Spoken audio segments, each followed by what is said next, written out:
Today's video is brought to you by the Ridge Wallet. More on that later.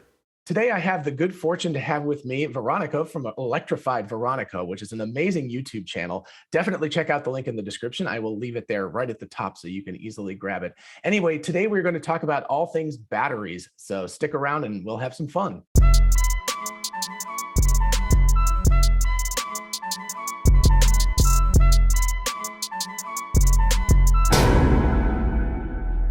Hey y'all, it's Dr. Know-It-All. So hey Veronika, how are you? Hi, good. How are you? I'm doing great. It's a Saturday afternoon. I think this is probably going to come out on a Monday, but anyway, I don't know. I'm feeling the weekend vibe. I'm just a little bit chill today. So anyway, I want to get into the battery stuff, but the first thing I wanted to ask you is just a little bit of information about your background and maybe degrees, what you've studied, why batteries is your thing. So, so go for it. Sure. So I am originally from Austria. I am from a town called Graz, very close actually to where Arnold Schwarzenegger grew up. And your accent is significantly more easy to understand. How's that? I hope so. Everybody tells me, by the way, that Arnold Schwarzenegger, when he speaks German, people can't understand him either. Yep, I can confirm. It's interesting. I hope this won't happen to me. So let's see. All right, continue. Sorry. Moved to US end of last year, actually for love, if you will, and then also started my own company. I am a physicist by education. I think you are too, right? Yes, undergraduate degree, not graduate degree. So yeah. Okay, so I studied technical physics in Graz. I got my PhD finally in theoretical solid state physics. And then my first job was in the battery area. So lithium-ion batteries and beyond. It was mainly automotive applications. So I was working in a battery in the electrification industry the last 4 years on international projects in Asia, in Europe, a little bit in US, with battery manufacturers, also with automakers and suppliers. And then I came to US and started my own business a couple of months ago, where I am consulting internationally with companies along the battery value chain. So really considering the whole life of a battery, really where do the raw materials come from? How do we produce the batteries, use them in applications like automotive or energy storage systems, but also including second life aspects and recycling. So really the whole, I call it battery biography. Right.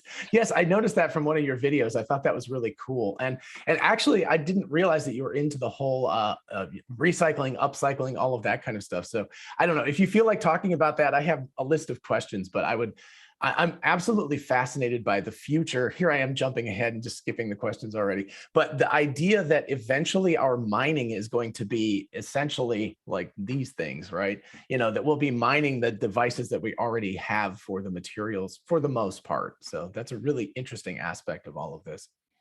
So is that what your company focuses on, or does your company focus on everything? The thing is, I don't want to focus because, you have all the stakeholders, the companies in their areas, but I think it's also important to have somebody that kind of looks at the big picture. And I think batteries and electrification only work if we include everything, if we bring together the automotive market with the energy sector. Very, very important. Cool. So Electrified Veronika is a social enterprise. I'm working in the industry, but also I have this huge passion of sharing knowledge, educating our society, telling stories. And so I started a YouTube channel a few months ago, and where I'm regularly sharing what I'm working on, attending events, testing cars, and that's it. Right. That's awesome. Yeah. And I really appreciate it because it's such an important aspect of today's society, certainly Tesla and vehicles, but also everything, I'm wearing a wireless microphone that has, a battery, a lithium ion battery. Exactly. And it's so important to absolutely everything in there. So in your mind, what is the most important part of a battery? And maybe you're just going to say everything, but the chemistry, the size, the form factor. I think if we talk about a battery, like an automotive battery, we want to first distinguish the cell from the pack. Like, the pack is really this big battery system that you have most of the times along the floor of a car. And this is made up of modules, and these are made up of little battery cells. So I think we first have to figure out, hey, what are we talking about? Right. Because from going from a battery cell to a battery pack involves other components and technologies like cooling system, the battery management system, keeping the battery in a temperature range it likes, also regarding voltage and current, and, keeping the battery in a certain status and limiting it under driving and resting conditions, and as well as charging. Right.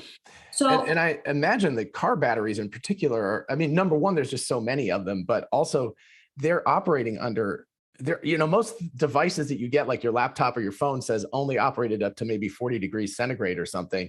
And a car is commonly far, far hotter than that when it's sitting out in the sun. So yes, they need to operate under very, very harsh conditions. And right. This is also a challenge for battery manufacturers themselves. They have to give a warranty for very harsh conditions. They have to test these batteries from, I'm a degree Celsius person, from minus 40 to up to 50 degrees Celsius in really harsh conditions. Right. I am too, so it's fine. I'll put a little translation down at the bottom that has the Fahrenheit equivalents, but it's about halfway to boiling water. So there you go. That's what 50 is. It's very hot. But maybe coming back to your question, what's the most important part? What is a good battery? It has to perform. It has to be cheap. It has to be safe. It has to be long living. And this is controlled by the cell itself. Of course, it's the cell chemistry. It's the form factor. But then also, once you integrate the cells into modules, into pack, the electrical connections, thermal system, cooling system, also mechanical structure, to make it stiff in case of accidents and stuff like that. Right. So maybe you were right with your answer. It's kind of everything. So a battery is greater than the sum of its parts, I would say. Okay. And yeah, I want to touch on the structural aspects of it a little bit later, but it is kind of mind-blowing when you think about, even for small devices, they're so critical, but those tend to be kind of a little more unitary, I guess. I don't know. I think of I don't know.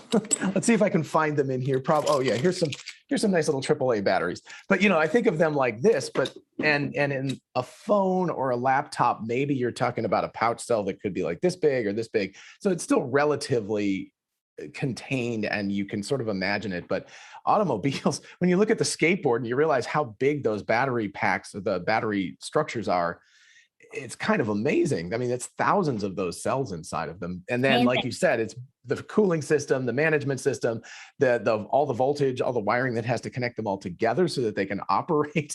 It's just amazing how much stuff is in there. So, wow. So I guess this is sort of still related, but in your mind, what's the most difficult part of making a battery, as opposed to the most difficult part of the battery, the most important part? What's the most difficult part of making it? So it's pretty much the cell. In this case, I would say it's pretty much the cell. The actual manufacturing process is pretty complicated. We have these very thin layers of cathodes, anodes, separators, electrodes, and they have to be perfectly aligned. And the process has to be 100% clean. We can already see that really very, very small manufacturing defects, like a mismatch of these materials and also little impurities in the cell, can really cause huge problems on the vehicle level. Right. So definitely manufacturing cells and making them mature is very, very challenging. Okay. And the next question I think ties directly into that. We've seen recalls. The Chevy Bolt recall is a tragedy for GM. I think it's every one of their cars and they still don't have a solution. But also Hyundai had a recall, I think this spring, maybe a few months ago. And it seems like some of these recalls are related to absolutely tiny, tiny flaws in the construction. So I don't know if you want to elucidate on that a little bit more.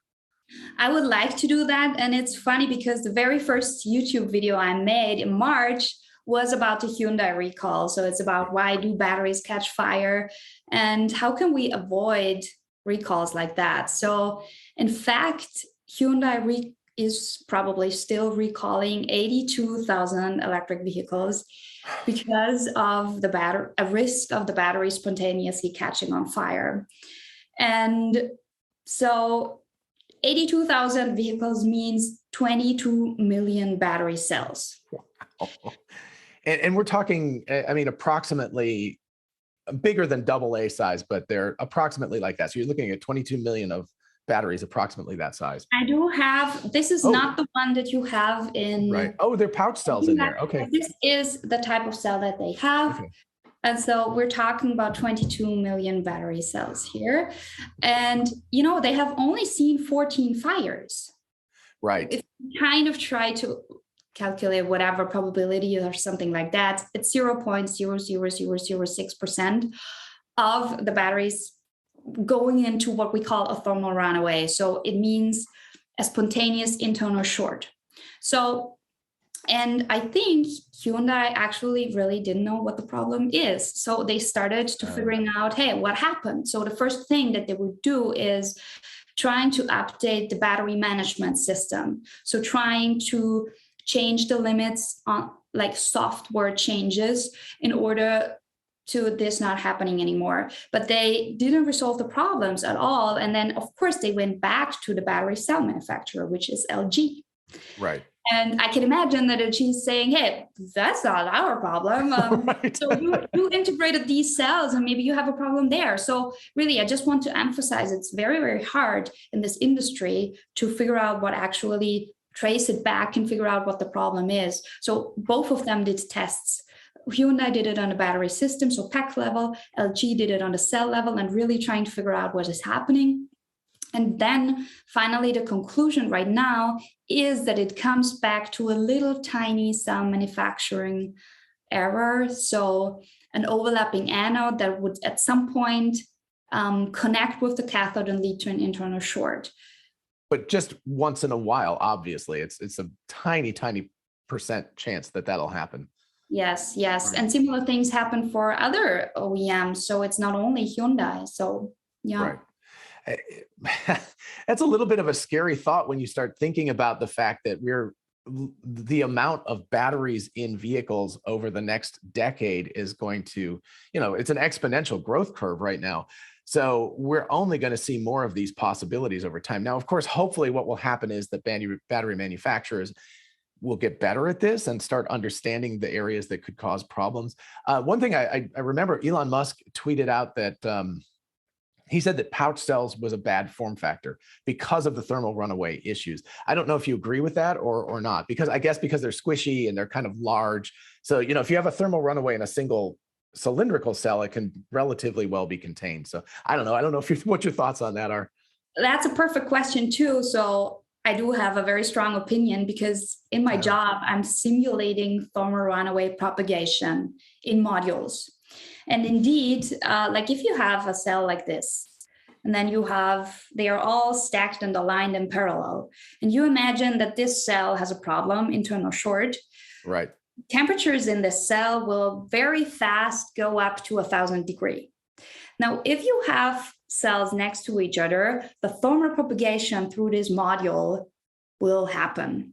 I mean, right. There are companies, and also this happens for lots of OEMs, that put some thermal barriers in between the cells. So right. It takes longer, but still this form factor is prone to a thermal runaway propagation. On the other hand, now I have a cylindrical cell. More props. If you have the cylindrical cell, you don't have so many touch points, first of all. And then also you have 6 neighbors for each cell. Right. So in terms of thermal propagation, this is a better form factor indeed. Okay. And then maybe one more thing, and now it's getting very, very technical, but during a thermal runaway, you have very hot gas ejected. And for the cylindrical cells, you have this, would happen like right. This jet will come out here. For a pouch cell, there is no dedicated spot. It just happens somewhere. Right. So it could come out anywhere. Yeah. So the advantage, I guess, and you're always doing these, that's a 2170, right? That cell that you had. Okay. But so the advantage of that is you've only got one layer of these throughout the car. There's not 2 stacked on top. So if if it does go through a thermal runaway, that cell will only just eject up a tiny little area instead of Exactly. propagating. Okay. Yeah, because you start thinking about how small of a tiny little error it can take in manufacturing to cause this to happen. You wonder why Tesla hasn't had to recall hundreds of thousands of cars also, because it just seems like that's a likely thing to happen. Um, well, I guess I'm just going to jump ahead because I wanted to talk about the 4680 cells. I assume you've looked at it. I know you don't know anything, internally to Tesla working on it, but you also have a good deal of knowledge about the industry. Do you think that they were limited in the size of the 4680, that it's 46 tall, right? Millimeters tall by 80 round? 46 diameter. So 46 diameter, sorry, by 80 tall. Right. Okay. So it's 800. I had it backwards. Yeah.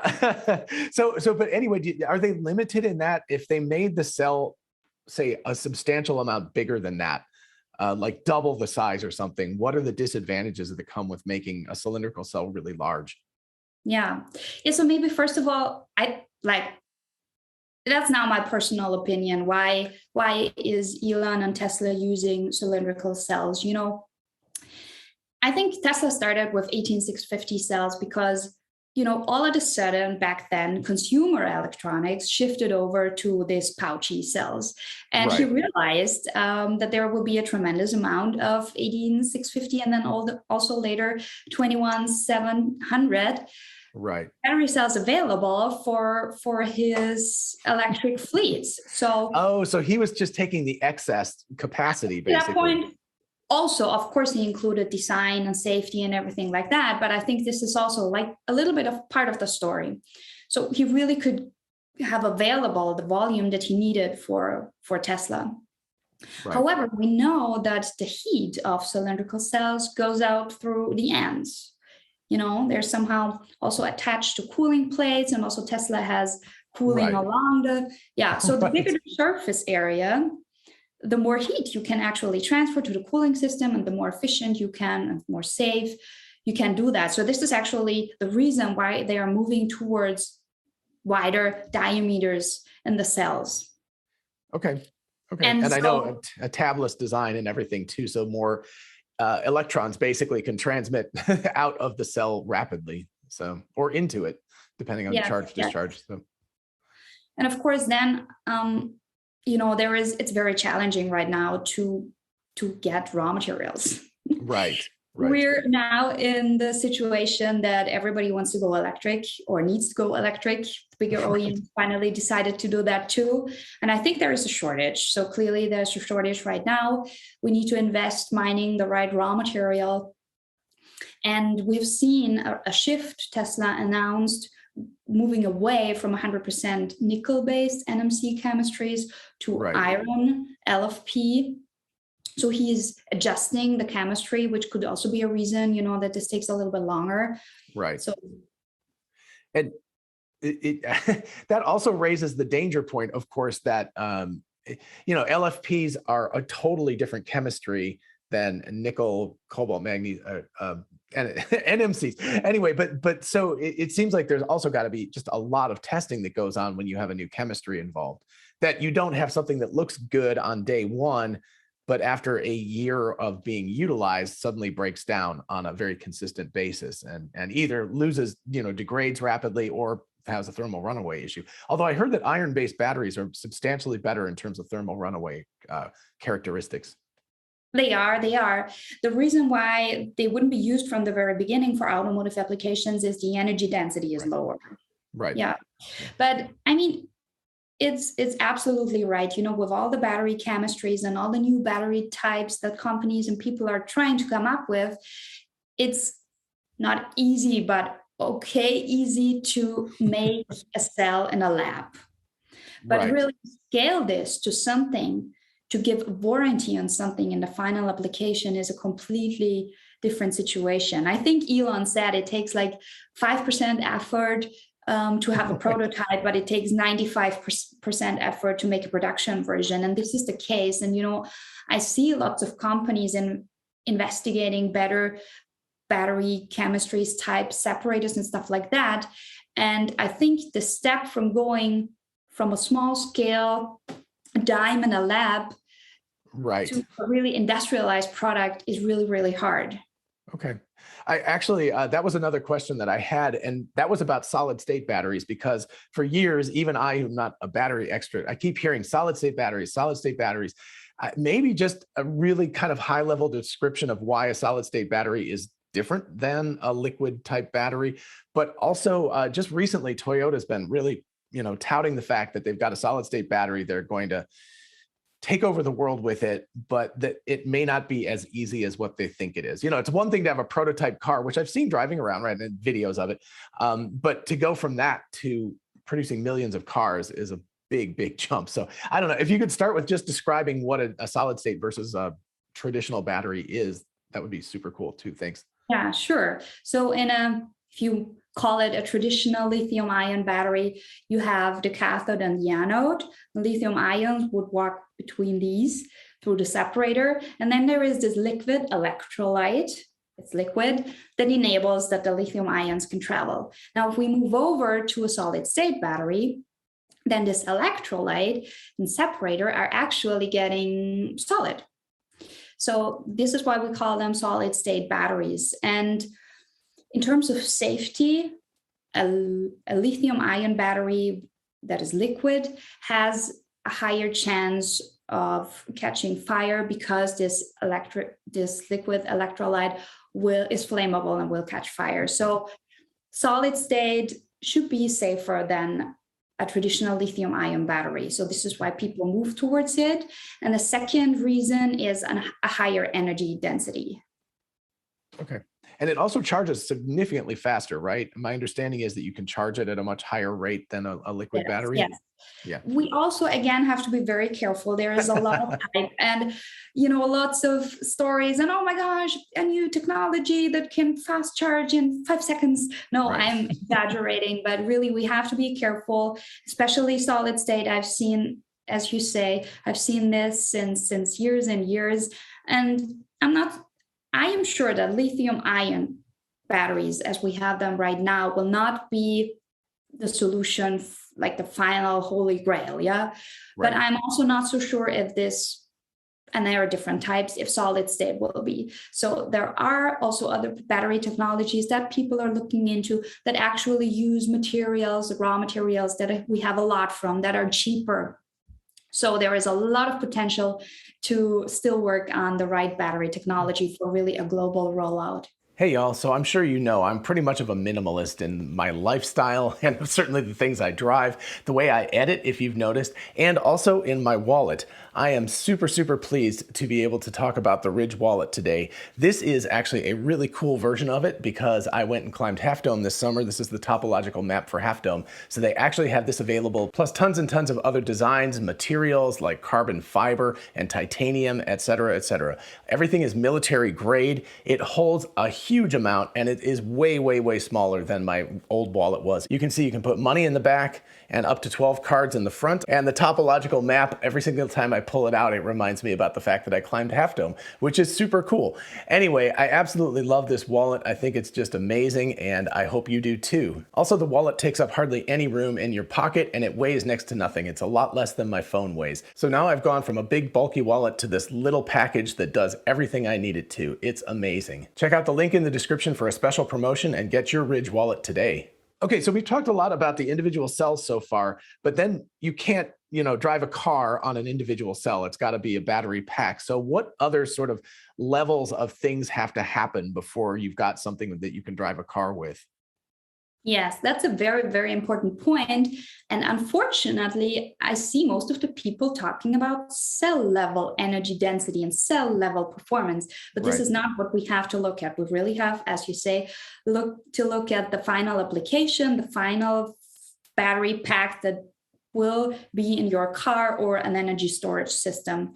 So traditionally, you take a cell, and now I have one more here. That's a prismatic cell. And that's kind of nice.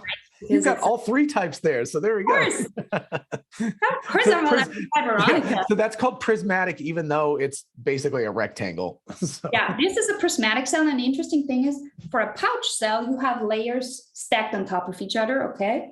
But for a prismatic cell, internally you have these like wrapped. Oh.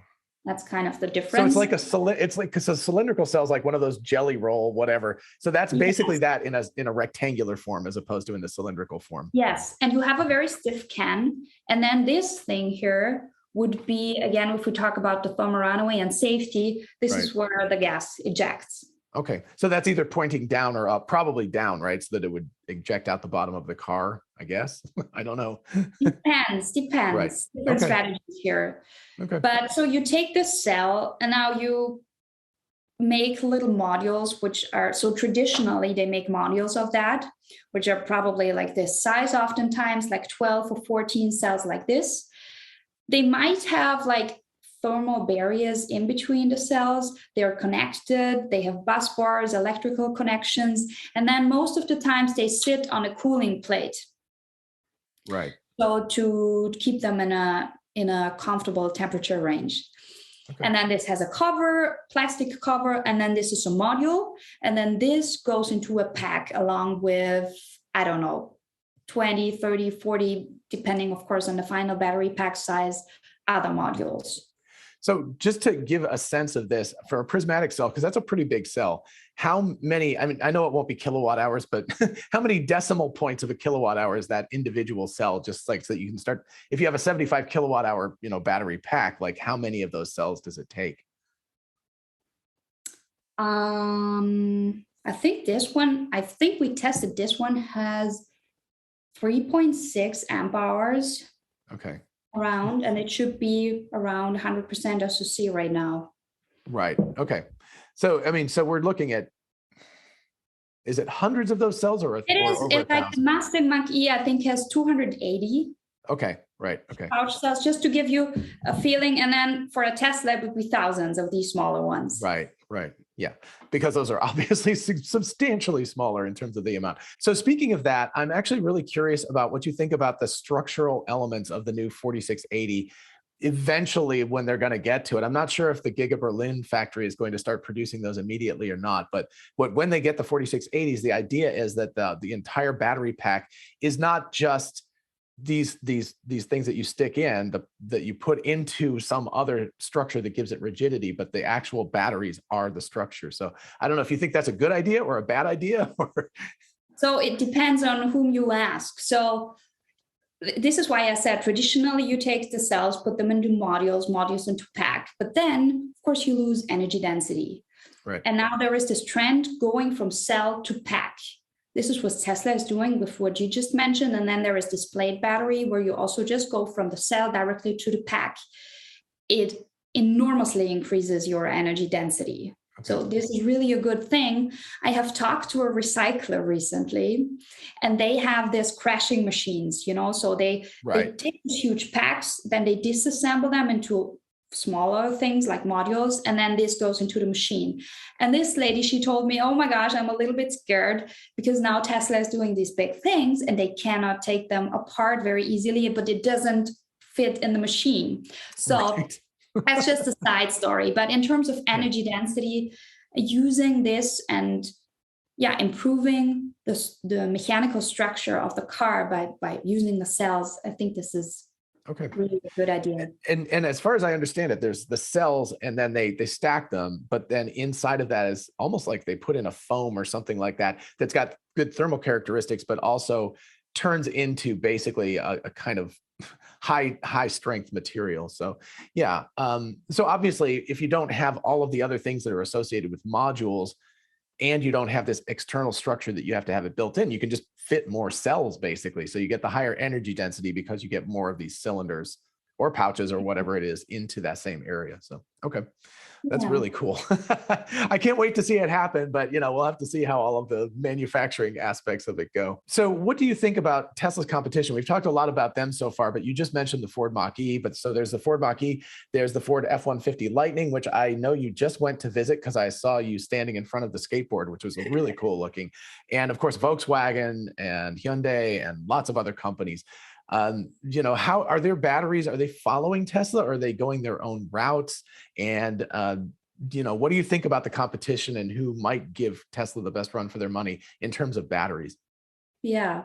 No, it's so exciting right now that everybody moves into or transitions into electrification, and there are more and more brands really converting completely to electric. A big thing, as you just mentioned, and I'm still flashed from the event, is when we were at the Ford F-150 Lightning registration holder event. So you could really have a sneak peek. You could ride the truck. You could have a look at the powertrain. Oh, So cool. So you got to drive in it? ride in it. Ooh, ride in it. But still, that's very cool. But Wow. yes, it was really cool. So really, they did such an amazing job. It was wonderful. I think especially the Ford F-150 Lightning truck is a huge deal here, especially in North America. Right. You know, it has been the number one vehicle for the last 44 years. And the nice thing about this electric version of this truck is it just looks like the traditional one. Right. You know, it's not this kind of origami experiment where, as a traditional ICE person, you're like, oh my gosh, what is this? Right. It looks the same. It's gigantic and awesome. It has a huge battery pack in there. So double the size of a Tesla or a Mach-E battery, Oh my actually. goodness. Is it? So it's well over 100 kilowatt hours then. Yes, they don't, I don't have the final number, but it's around 115 to 150 Wow. kilowatt hours. Depending on the package you get. So it is going to be pouch cells. Yikes. I hope they don't have any problems with the pouch cells. The one thing I noticed for sure was the front, the picture that you sent. And I know there's the advertising and you look at it, but for some reason that picture you sent just kind of blew my mind. Like that it was open and it just looked like a cave inside there. It was so big, that space. It was massive. Right. It was massive. And they showed it in such a nice way. You know, they had a TV connected to the truck. They had all the fans and construction equipment connected. Oh, Just cool. powered by the battery in the truck over there. It was amazing. That's very cool. Yeah, I think that's we just haven't seen that yet. Of course, obviously we've had just sedans so far and SUVs, but something that's more like a work truck, it's going to be a real revelation to people when they realize how much more advantageous this is. And those trucks often, you know, I just see around the neighborhood, there's always people, landscaping companies and construction companies and XYZ. And it's not like they have to drive hundreds and hundreds of miles or kilometers every day. It's much more about being able to get to a work site and then have all of these facilities right there where you can drive a compressor off of it and you can, you know, run lights off of it and you can do all of this other stuff at the same time. It's going to be a really, really big change in the world. It's great. It's great. Yeah. But so I am happy that there is competition to Tesla. I think Elon is too. Yeah. Yeah. I like seeing that. You had a question about like if they would be mirroring maybe what Tesla is doing. Right. So it's interesting because all these big OEMs, BMW, VW, Daimler, and so on, they are used to traditional ICE cars, their platforms and their whole company, the teams, the people that are working for the company, they have this background. Right. And now we have this super fast transition to electric vehicles. And it's not only about batteries, e-motors, or inverters. We also have this huge shift towards software-oriented development. Right.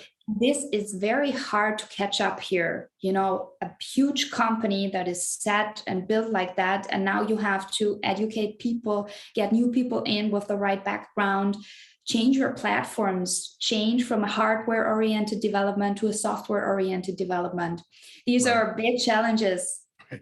And actually the main skill of a lot of these companies is the building the internal combustion engine. That the engine in the cars and trucks is the major complexity of building this, and suddenly that's gone. Because now I know electric motors are not that simple in reality, but you know, the principle of them is very, very simple. It's just some magnets and some wrapped coil, right? And you run an electrical line through it and it goes. But so it's much, much simpler. And it is, I don't know if you want to speculate on this, you're welcome to. If you don't, you don't have to. But there's been a lot of talk recently, of course, about all of these traditional manufacturers going out of business because of the fact that they're not going to be able to make this transition fast enough. Do you think that they're all taking this seriously enough at this point? I guess that's the question. So honestly, I would have hoped that some OEMs would have made this transition actively earlier so that they say, hey, we want to do that. I think Right. some of them really just have to do it, right? There is no other way right now. I think they will survive because there is a huge brand loyalty out there in the Right. world to different brands. So I think they will not die or anything like that. It's just very, very challenging right now. And also the last years where they had to maintain the ICE business, but at the same time start developing electric. So they had both streams at the same time. Yeah. Right. And you said you were a reservation holder for the Ford F-150 Lightning, right? So My that's husband really, did. that's very cool. Do you have a Cybertruck reservation or not? I'm just curious whether, No. okay. So do you know what the Osborne effect is? I don't know if you've heard about that. The computer company in the 80s where the guy announced the Osborne 2, and so people stopped buying the Osborne 1, and he ran out of business before he could manufacture the Osborne 2. And I see that with like the F-150 Lightning. It looks like such a good truck. I would, as a consumer, think, well, geez, why am I going to buy the gas version of this right now? And if I wait a couple of years, I'll get the electric version, and that could cause a significant dip in their sales. Yeah, absolutely. Yeah. I think so. I think so too. Okay. And yeah, once again, the brand loyalty, my husband and his dad and the whole family is loyal to Ford. Okay. And Is he an American? he's American, Oh, yes. okay. Dad works for Ford. And so I don't have a car yet, but on Tuesday, I will actually go get my Jeep Wrangler 99 Ooh, wow. and I will electrify it. You're going to And I will electrify it share it, yourself?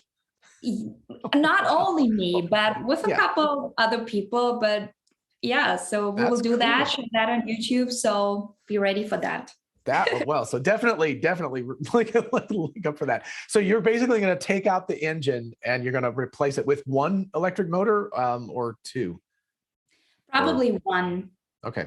Yeah, it seems like that would be simpler in the thing. So, okay, that's really cool. But then the question is where the batteries go.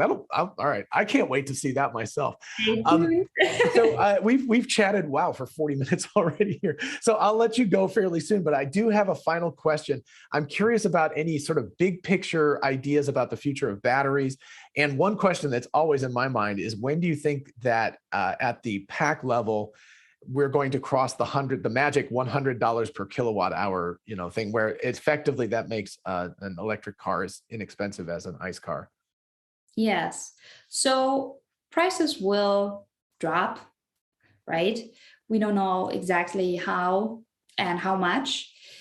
But I want to emphasize something and the big picture that I have in my mind. Besides working on the battery technology, besides working on using the right materials and stuff like that, and improving manufacturing processes and so on, I think maybe underestimated part how to reduce a pack level automotive battery price is incorporating the value of a second life cell and pack. Yes. Okay. And then you're talking about a completely different price point. So just an example, you have a battery pack for $20,000 new. And you know that at the end of life of this vehicle, its value is $12,000 for second life applications, whatever. So then you really only need to cover $8,000 in the vehicle price, right? And then you can take this one more step, of course, from the second life application into recycling, goes from 12K down to 6K, whatever. So I think we need to embrace the reusing and recycling phase for batteries and electrifications to really unlock the value of batteries. Great. Okay.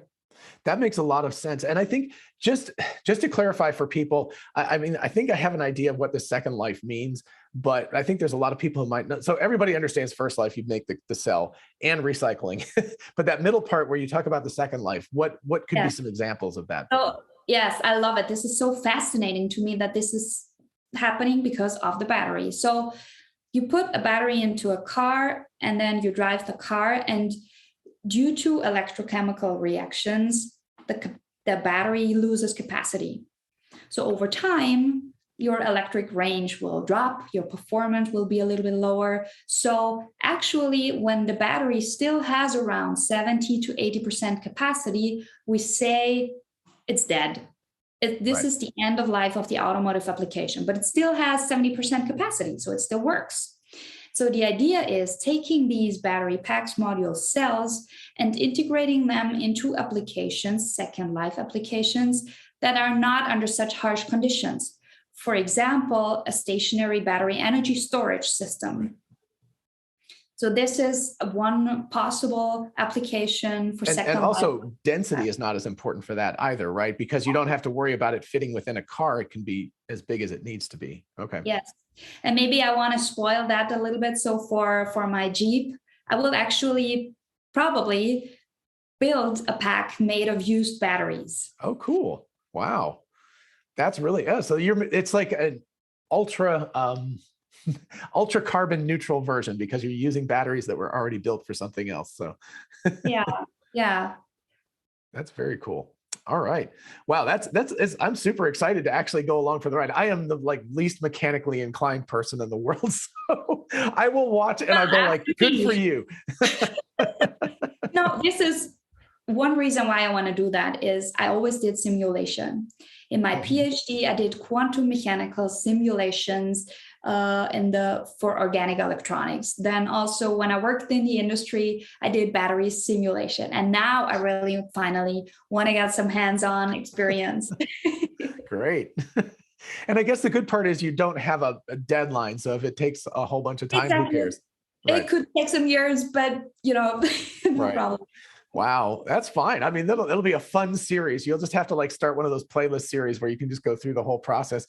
Yeah. If it's anything like any of my experience doing mechanical work, it involves a lot of swearing. So, so there we go. At least hopefully after you take the motor out, it will be not quite so bad. But I'm sure you said your husband and his family have a lot of experience in that. So hopefully. Yes, and we got a lot of support offered already. So everybody is very excited to work with us. Super cool. Wow. All right. I'm looking forward to it very much. Well, thank you so much for talking. This is a lot of really, really good information. And I'm sure that my viewers, as well as I, have learned a ton today. So I really do appreciate it. And, we'll have to just keep up the conversation in the future. And it's been a real pleasure talking to you today. So thank you so much. I don't know if you have any final thoughts or just want to say goodbye. Otherwise, we can. Yeah, no, thank you so much for inviting me to your channel. I enjoyed that a lot. It was my first interview like that. Oh, so there you go. I'm sure it won't be the last. You obviously have a lot of information to truth bombs to drop on us all. So, all right. Anyway, I will say goodbye. Take care, everybody. Until next time. Bye-bye.